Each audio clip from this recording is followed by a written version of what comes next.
but what also, Jake, in part of this report, it says, a statement coming up from the leaders, it says, the evidence of the president's misconduct is overwhelming, and so too is the evidence of his misconduct. Indeed, it is hard to wear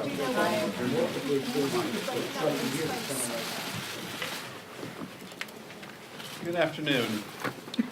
Today we transmit the report of the work of three committees, the Intelligence Committee, the Oversight Committee, as well as the Foreign Affairs Committee, into the President's misconduct with respect to Ukraine.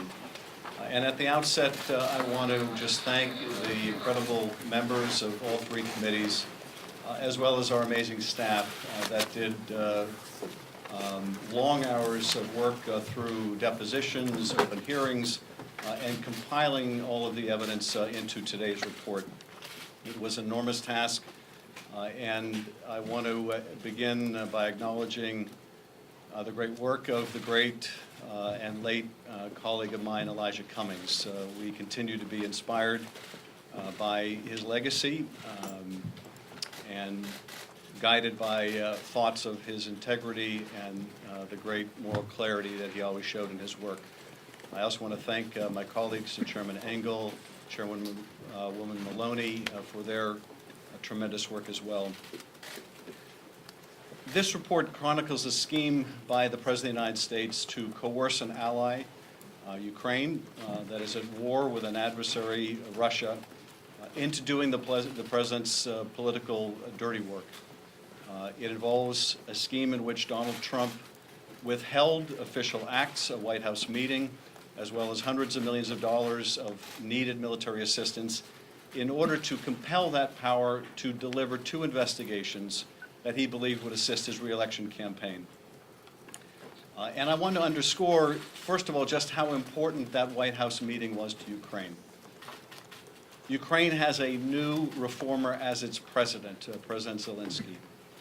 A meeting with the most important patron of Ukraine, the President of the United States, in the Oval Office carries enormous significance, both to the people of Ukraine, but as equally important to Russia, that the United States has Ukraine's back in its conflict with a nation which invaded its territory. The military assistance is also absolutely essential. As President Zelensky goes into negotiations with Vladimir Putin, the fact that the United States is providing substantial military assistance approved on a bipartisan basis by Congress is enormously important. The withholding of that aid, even for a period of time, sends a disastrous message to friend and foe alike that the United States does not have the back of its ally. So these were things that Ukraine desperately wanted and needed. At the same time, there was something President Trump desperately wanted and believed that he needed, and that was an investigation that would damage the rival that he feared apparently the most, Joe Biden, as well as an investigation into a debunked conspiracy theory that it was Ukraine, not Russia, that interfered in our last election. Now that conspiracy theory, which is often summarized or characterized by the term CrowdStrike, that conspiracy theory is a Russian narrative. That is a conspiracy theory put out, promulgated by Vladimir Putin to deflect attention away from Russia's interference in our own election and to try to drive a wedge between the United States and the nation of Ukraine. So that's what the president wanted, these two sham investigations, one into Joe Biden, also debunked and discredited that sham investigative theory, but also into this idea that Ukraine interfered in our election, not Russia. And he was willing to sacrifice the national security of the United States by withholding military aid and diplomatic recognition in the form of that White House meeting in order to get what he wanted.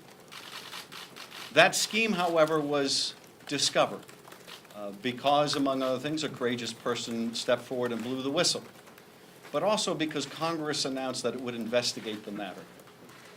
Once we began our investigation and once it became clear to the President and to the White House that this was going to become public, this scheme was going to become public, only then did the President of the United States release the military aid. And as for that White House meeting that Ukraine so desperately sought, that has still not happened to this day.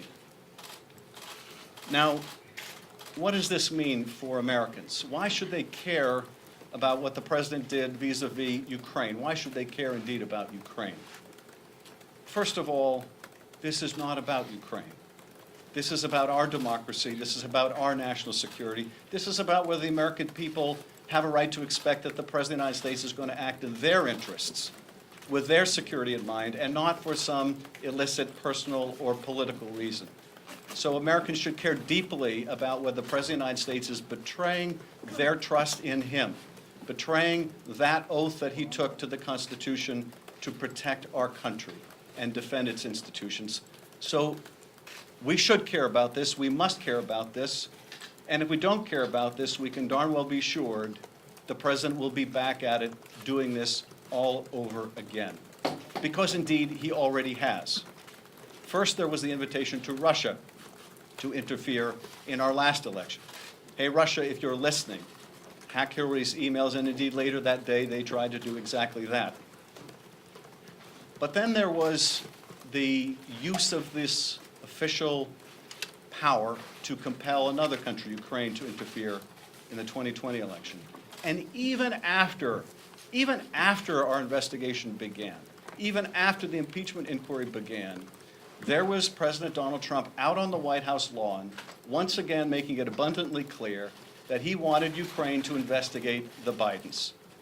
And what's more, he wanted other countries to interfere in our election as well, and that China should also investigate the Bidens.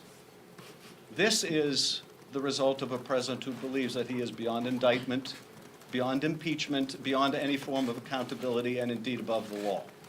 And that is a very dangerous thing for this country, to have an unethical president who believes they are above the law. The question now is, what does Congress do about this? One of the other very important elements of our report today, which goes beyond the president's misconduct with Ukraine, goes to the president's obstruction of the Congress, of a co-equal branch of government. And I want to underscore also the seriousness of this misconduct, because the president informed every department for which we sought records, the State Department, the Office of Management Budget, which has the records about the withholding of the aid, the Defense Department, his own White House personnel, to refuse to turn over a single document in answer to congressional subpoenas. The president instructed witnesses not to appear. The president used his office and his bully pulpit to try to intimidate witnesses. If the Congress allows a president to so fully and blanketly obstruct the work of Congress, even involving an impeachment investigation into the president's own misconduct, then we are begging for more of the same. We are signaling to any future president they can engage in whatever corruption, malfeasance, or negligence, and they are beyond accountability. And to my GOP colleagues, they need to consider that when we have a Democratic president, are they willing to say, in answer to their oversight, that a president may simply refuse? Because if they are, and if we do, it will mean that the balance of power between our branches of government will be fundamentally altered, and altered for the worse. It will mean that future corruption, malfeasance, and incompetence will be far more likely than it is today. The facts here are really not seriously contested. Indeed, the testimony of the witnesses was remarkably consistent.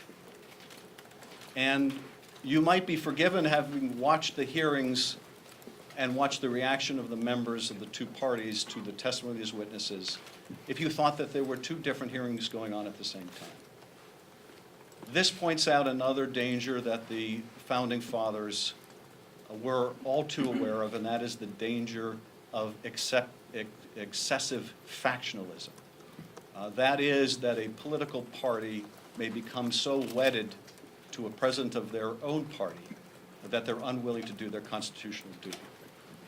But I firmly believe that if one party relinquishes its responsibility to the Constitution and to their oath, it does not relieve us of our obligation to the same. And I hope that every member of the House and the Senate, whether these proceedings go forward in the House or they don't, will keep in mind their duty is to the Constitution, not to the person of the president. That ought to be our guiding principle. Finally, I think what's presented to us here is really so aptly summed up in what the president's own chief of staff had to say when he informed the country that, yes, indeed, they had withheld military aid to get this political investigation. He told us to get over it, to get over it. That is what the president does. We should just get over it. This is essentially what he was saying, that we need to just get used to the idea of a corrupt president and get over it. And so we will have to decide, given that the evidence of this misconduct is so clear and uncontested, are we prepared to just get over it? Are we prepared to say that henceforth we must expect from this president and those who follow that there will be a certain amount of corruption in which the national security of the country will be compromised, in which the oath of the office will mean that much less, in which the belief in the rule of law in the United States will be that much less? Is that what we're simply to get over or get used to? Well, I, for one, don't think we should get over this. I don't think we should get used to this. I don't think that's what the founders of this country had in mind. Indeed, I think that when they prescribed a remedy, this kind of conduct by a president of the United States putting his own personal political interests above the interest of the American people was exactly why they prescribed a remedy as extraordinary as the remedy of impeachment. And so we have a very difficult decision ahead of us to make. And I have every confidence that the Judiciary Committee, in consultation with the entire caucus and our leadership, will not only receive this report, as well as the reports of others, and make a proper determination about whether articles of impeachment are warranted. With that, I'm happy to respond to your questions. When did you obtain the cell phone records that are in this report, and what did they tell you that you didn't learn otherwise from the witnesses you interviewed? Yeah. Well, I can't go into specifics of dates in which we obtain certain evidence, or indeed whether we obtain communications from one or multiple parties. But certainly the phone records show that there was considerable coordination among the parties, including the White House. Coordination in the smear campaign against Ambassador Yovanovitch, which cleared the way for the three amigos to take over a significant part of Ukraine policy. Coordination in the execution of that policy, and that this was indeed a continuum that began even prior to the recall of the ambassador. Now, Gary, your question gets to a very important point, which is there is more investigative work to be done. One of the issues that we are looking into is, did this scheme begin far earlier than we first understood? Was this scheme, in fact, put in place to try to pressure the last president of Ukraine, Poroshenko, and his corrupt prosecutor general, Lutsenko, into conducting these same investigations? And was that plan put into turmoil and chaos when this new reformer, Zelensky, surged in the polling and ultimately won that presidency? That is something we continue to investigate. And that is something that these phone records also shed light on. But even as we believe that we cannot wait because the president's efforts to secure intervention in the next election persist, we continue our investigation, and we will. Mr. Schiff, just to be clear, it sure sounds like you support impeaching the president. Do you support impeaching and then the Senate removing him from office? I'm going to reserve any kind of a public judgment on that until I have a chance to consult with my colleagues, with our leadership, and I think this really needs to be a decision that we all make as a body. So I'm going to continue to reserve judgment, but as you can tell, I am gravely concerned that if we merely accept this, that we invite not only further corruption of our elections by this president, but we also invite it of the next president. So I am keenly aware of the significance of the precedent we set in whatever direction we move. And I'm also very strongly guided by the fact that one of the seminal moments in this scheme took place the day after Bob Mueller testified. The day after Donald Trump thought that the last investigation was over, he began the next significant step in a new course of misconduct. Yes. Given that you said there's more investigating to be done, like, do you feel like presenting the strongest possible case here that you're providing to the Judiciary Committee, or would the case be stronger if you had more time to do this extra investigation? Well, I would say a couple things. First of all, as I mentioned, we continue to investigate whether this scheme began earlier than expected, whether this scheme also involved the last president of Ukraine.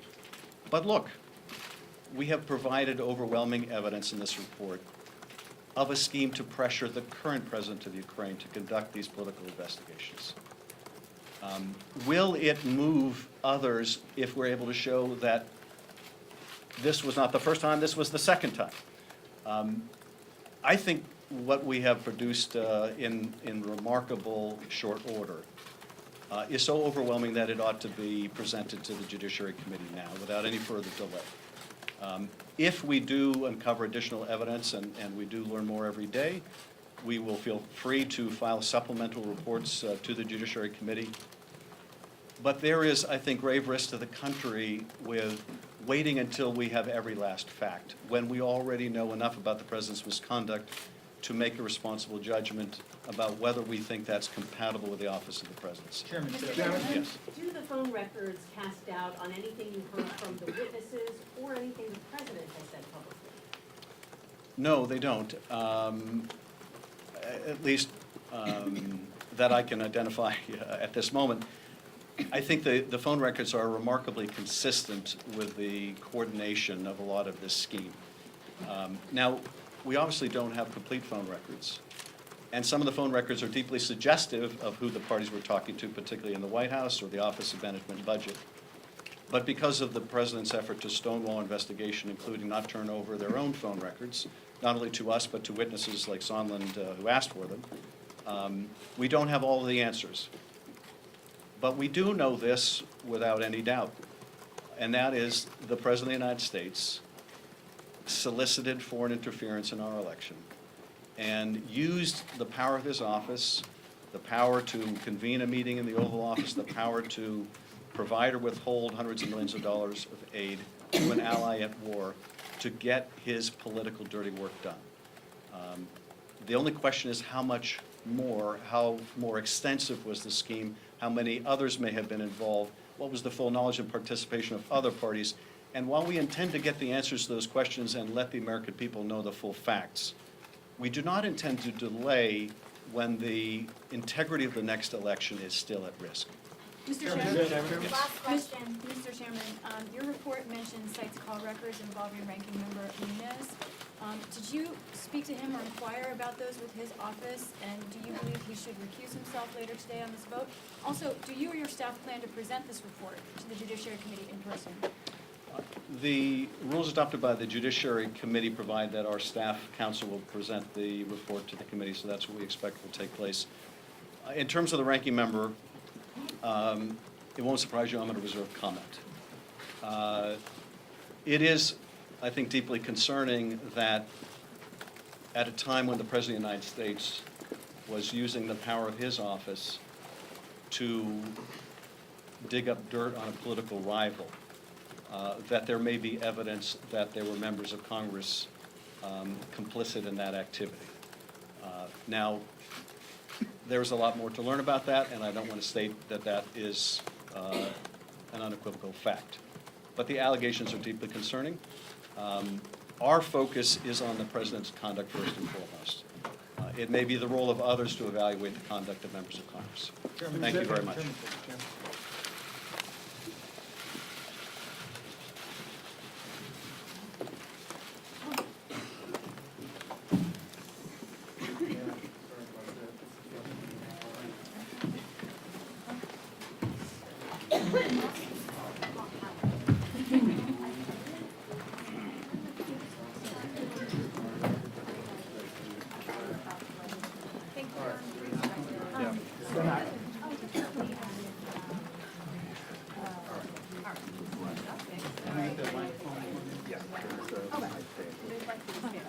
Yeah, they just. Stand up.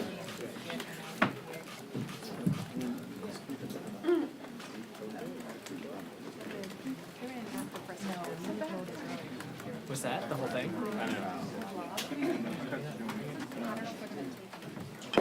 Good, all right. See you later.